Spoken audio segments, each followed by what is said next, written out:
करो सच का सामना।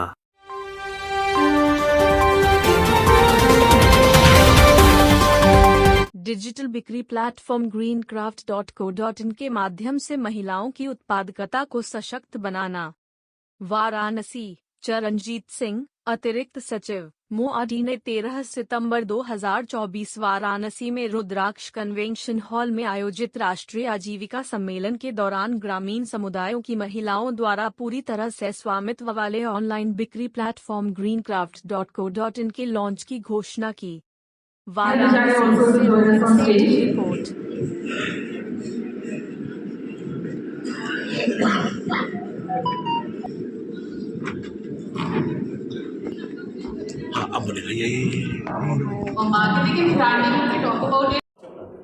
मेरा नाम रमन वाधवा है। मैं उप निदेशक भारत सरकार ग्रामीण विकास मंत्रालय में NRLM देखता हूँ।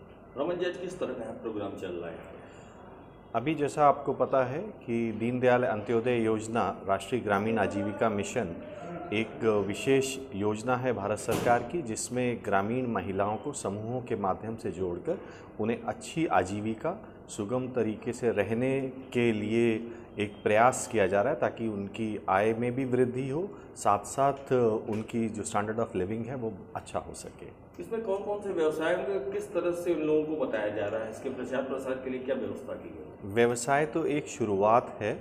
इसमें सबसे पहले समूहों में दीदियों को यानी SHG महिलाओं को जोड़ा जाता है और उपरांत उसके उन्हें विभिन्न प्रकार का वित्तीय समावेशन उपलब्ध कराते हुए अलग अलग आजीविका गतिविधियां, चाहे वो कृषि क्षेत्र में हो चाहे गैर कृषि क्षेत्र में हो, उसमें सहयोग प्रदान किया जाता है। और सहयोग केवल वित्तीय ना होके प्रशिक्षण ज़्यादा महत्वपूर्ण है, ताकि उनका एक पूरा का पूरा विकास हो सके। और उसी पहल में आपने अभी कुछ 1-1.5 वर्ष से प्रधानमंत्री जी ने उसमें बोला है कि हमारे को 3 करोड़ लखपति दीदी बनाई जानी है, तो उसी को हम कैसे बढ़ा सकते हैं।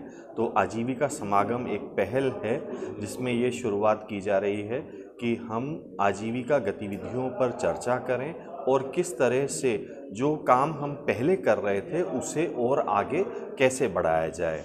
शुरुआती दौर में जब कार्य प्रारंभ हुआ था तो आजीविका में थोड़ा थोड़ा वित्तीय समावेशन या छोटी गतिविधियां की जाती थी। बात किया जाए ये ग्रामीण महिलाओं के लिए है या शहरी महिलाओं के लिए भी लागू है? ग्रामीण आजीविका मिशन इसका नाम है, तो यह कार्यक्रम केवल ग्रामीण महिलाओं के लिए ही है और ग्रामीण क्षेत्र में जितने भी राज्य और हमारे केंद्र शासित प्रदेश हैं उसमें ये लागू है, सिर्फ दिल्ली और चंडीगढ़ को छोड़ के, जो पूर्णतः शहरी क्षेत्र में गिने जाते हैं। बैम्बू प्लांटेशन के बारे में?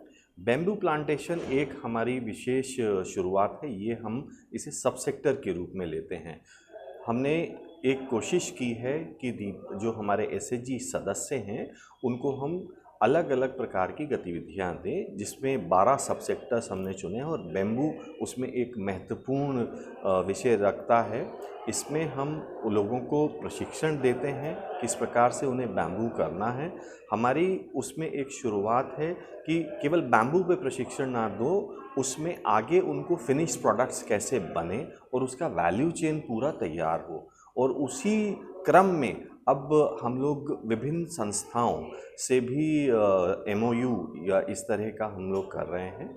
और शुरुआती दौर में जब इसके बारे में चर्चा हुई थी तो कुछ एक एक्सपर्ट पैनल भी भारत सरकार ने चर्चा की और उसके बाद ये तय हुआ कि बैम्बू केवल ऐसा नहीं है कि बांस का प्रोडक्ट बना दो या फिर सिंपल उसमें बांस का अचार बना दो, नहीं।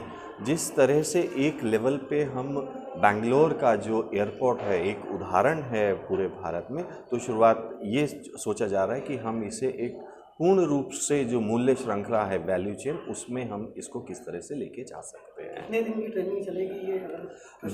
बैम्बू का अलग अलग प्रकार के जो व्यवसाय हैं उसकी अलग अलग प्रकार के प्रशिक्षण होंगे। वो 5 दिवस से 15 दिवस तक हो सकते हैं और आवश्यकता हो तो ज़्यादा भी होगा, क्योंकि उनमें जो हम कहते हैं ना स्किलिंग बढ़ाना, ये हमारे लिए आवश्यक है। और केवल बैम्बू पे ही नहीं, उसके प्रोडक्ट्स पे ही नहीं, उसे कैसे बाज़ार में बेचा बेचा जाए वो भी एक महत्वपूर्ण हिस्सा है, क्योंकि अगर माल बेचेंगे नहीं तो शायद हमारा जो कार्यक्रम है वो अधूरा रह जाएगा। उनको आय में वृद्धि में काफ़ी इससे फ़ायदा होगा। और इसी क्रम में आज हम लोग एक ये भी है कि हम एक ई-कॉमर्स प्लेटफॉर्म भी लॉन्च कर रहे हैं, ताकि हम तकनीकी रूप से किस प्रकार से दीदियों को जोड़ें कि वो अपने उत्पाद जो गो क्राफ्ट करके हमारी एक शुरुआत है, गो ग्रीन करके, तो हम उसमें किस तरह से I think it's green craft, I mentioned it wrongly, तो वो हमारे को ये लॉन्च करना का एक कोशिश रहेगा कि किस तरह से हम एसएचजी विमेंस का जो प्रोडक्ट्स है वो सेल भी कर सके बैम्बू के। ठीक सर।